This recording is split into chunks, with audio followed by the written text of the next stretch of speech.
नमस्कार मित्रों, मैं हस्तरेखाविद पंडित मनीष शर्मा पुनः आपका अभिनंदन करता हूं, स्वागत करता हूं इस मंच पर। अब आप हमें फॉलो कर सकते हैं इंस्टाग्राम पर पामिस्ट मनीष कुमार शर्मा के नाम से, एफबी पर हमारा पेज है हिंदू दर्शन के नाम से, और यूट्यूब पर हमारा जो चैनल है हिंदू दर्शन के नाम से। यहाँ पर आप हमें सब्सक्राइब कर सकते हैं और आपको करना भी चाहिए, इतना सा सपोर्ट करना भी चाहिए।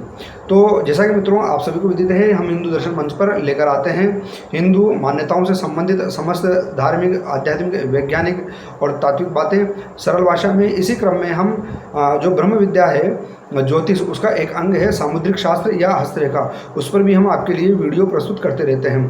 तो यतो धर्म ततो जय, जहाँ धर्म है वहीं जय है। आप वीडियो को अंत तक देखें, आप भी अपनी हस्तरेखा को जानने की प्रयत्न करें, कोशिश करें कि आपकी हस्तरेखा कैसी है, आपकी हथेली कैसी है। जैसा कि आपको विदित है कि हमने पीछे जो 7 प्रकार की हथेलियाँ होती हैं उनमें से 3 हथेलियों का विवरण वीडियो बनाकर पीछे पेश किया है। सबसे पहले प्रारंभिक हाथ था, हथेली थी, फिर दूसरा था दार्शनिक, और तीसरा था सूच्यकार हाथ। अब चौथा जो आता है हथेली, वो आती है वर्गाकार। वर्गाकार का मतलब हो गया कि जैसे ही आप हथेली को देखेंगे तो आपको बिल्कुल एक वर्ग के नुमा वह हथेली दिखाई देगी, इसलिए इसे हम उसको वर्गाकार कहते हैं। जो उसकी उंगलियां होती है वो भी वर्गाकार दिखाई देती है, तथा उंगलियों के पीछे जो नाखून होते हैं न अधिक सूच्यकार होते हैं न अधिक चौड़े होते हैं, ये मध्यम साइज के होते हैं और छोटे छोटे होते हैं और वर्ग लिए हुए होते हैं, गोल गोल, मतलब कि वर्ग के रूप में होते हैं, गोल नहीं होते। ऐसे नाखून उसके होते हैं जिसकी हथेली वर्गाकार हथेली होती है। तो वर्गाकार हथेली होगी, वर्गाकार उंगलियां होंगी, नाखून भी वर्गाकार लिए हुए होंगे।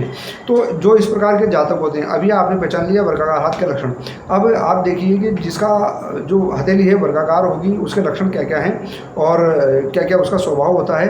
तो ऐसा जातक जो है वो हर चीज़ में, हर बात में अनुशासन को बहुत पसंद करता है और सिस्टमेटिक रूप से अपने जीवन को जीने की कोशिश करता है और प्रयत्न करता है कि जो लोग उसके क्षेत्र में आते हैं, अर्थात उसके बच्चे या उसका परिवार या अन्य लोग, अगर वो मान लो टीचर है या कोई भी जो भी उसके क्षेत्र में आते हैं, उसकी जातक की अपेक्षा रहती है कि वह भी अनुशासन में है और अनुशासन और सिस्टमेटिक ढंग से उनका जीवन जिए।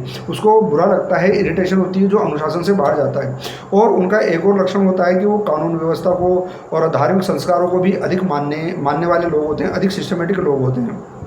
वह कला और विज्ञान में रुचि रखते हैं। इस प्रकार के जातक जिनका वर्गाकार हाथ होता है, और यह लोग क्या करते हैं कि जिनसे इनको प्रेम होता है उसका दिखावा नहीं करते हैं, छिपा कर रखते हैं। और प्रेम तो करते हैं, ये लगाव तो होता है, लेकिन ये दिखाना पसंद नहीं करते, इनको दिखावा पसंद नहीं है। तो कभी भी आप सूच्यकार हाथ का व्यक्ति आपको मिले तो उसके सामने दिखावा कतई न करें, आप ये ध्यान रखें, क्योंकि इससे उसको एक तरीके से चिढ़ पैदा हो सकती है। वो व्यक्ति पसंद करता है कि एज इट इज जैसे हैं वैसे रहें और नेचुरल प्रेम रखें। लेकिन इसके साथ साथ ये ऐसी अपेक्षा तो करते हैं, लेकिन इनके साथ साथ ये प्रैक्टिकल होते हैं। अब समझिए कि ये चाहते हैं कि मैं भी नेचुरल प्रेम रखूं और दूसरे भी मुझसे नेचुरल प्रेम रखें, लेकिन ये प्रैक्टिकल होंगे, खुद प्रेम में वफादार नहीं होंगे, मतलब कि हल्का सा इनमें स्वार्थ का पुट आ जाएगा। और फिर क्या करते हैं कि इस प्रकार से और इनमें प्रयत्न करने की शक्ति अधिक होती है, लगातार अपने लक्ष्य को इनमें निर्धारित करने की, अपने लक्ष्य को समझने की, दूसरों को समझने की बड़ी अजीबोगरीब क्षमता होती है। और ये अपने लक्ष्य के प्रति सतत प्रयत्न करते हैं, और अपने लक्ष्य के प्रति प्रयत्न करते हुए एक समय ऐसा आएगा जब ये अपने लक्ष्य को, जो इनके मन में इन्होंने धारण किया हुआ है, उसको ये प्राप्त कर लेंगे। तो इनमें ये है, इनकी एक और खासियत है कि इनमें जो कल्पना शक्ति अधिक नहीं होती है, मतलब विचार शक्ति इनकी अधिक नहीं होती है, दूर तक नहीं सोच पाते हैं ये।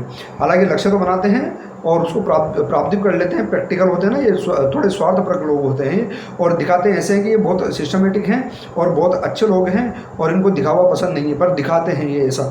और इसके साथ साथ क्या होता है कि ये जीवन में सफल तो हो जाते हैं, लेकिन इनकी जो कल्पना शक्ति अर्थात चिंतन मनन करने की शक्ति वो बहुत कम होती है। और लेकिन चिंतन मनन करने की क्षमता और कल्पना क्षमता तो कम है, लेकिन ये कैसा दिखाएंगे लोगों को कि ये बहुत अधिक तर्कशील हैं, मतलब कि तर्कों को पसंद करेंगे। अब ऐसी स्थिति में क्या होता है, जिस व्यक्ति की कल्पना शक्ति कमजोर होती है और वो तर्क का दिखावा करे, तो अर्थात ये होता है कि उसके तर्क वास्तव में वितर्क बन जाते हैं, कुतर्क बन जाते हैं, अर्थात उनका कोई मूल्य रहता नहीं है। जिनका वर्गाकार हाथ होते हैं, भले वो सिस्टमेटिक हो, भले ही वो कला प्रेमी हो, भले ही वो विज्ञान प्रेमी हो, और भले ही वो अपने लक्ष्य को भी प्राप्त कर ले, जो उन्होंने विचार किया हुआ है उसके प्रति प्रयत्न करते रहते हैं। तो लक्ष्य को प्राप्त करने के लिए, क्योंकि इनकी थोड़ी सी स्वार्थ बुद्धि होती है, प्रैक्टिकल होते हैं, तो ये उस लक्ष्य को प्राप्त करने के लिए जो जो इन्हें करना है ना वो कर लेते हैं। हैं और ये अपने आप को समझते हैं कि मैं बहुत तर्कपूर्ण हूँ, लेकिन वस्तुतः ये तर्कपूर्ण होते नहीं हैं, क्योंकि इनकी कल्पना शक्ति ही कमज़ोर होती है। तो इस प्रकार के ये लक्षण इनमें वर्गाकार हाथ वालों में पाए जाते हैं। अब मित्रों, आप भी अपने हाथ को देखिए, क्या आपका हाथ वर्गाकार है? आप फीडबैक दीजिए, बताइए कि ऐसी स्थिति है नहीं है, और यदि इसके माध्यम से आप अपने भविष्य के बारे में कुछ जानना चाहते हैं तो आप हमें टिप्पणी कीजिए, फीडबैक दीजिए, हम आपसे संपर्क करेंगे। आपकी हस्तरेखा के माध्यम से आपके भविष्य का अनुमान करेंगे कि आपको क्या करना चाहिए, क्या नहीं करना चाहिए।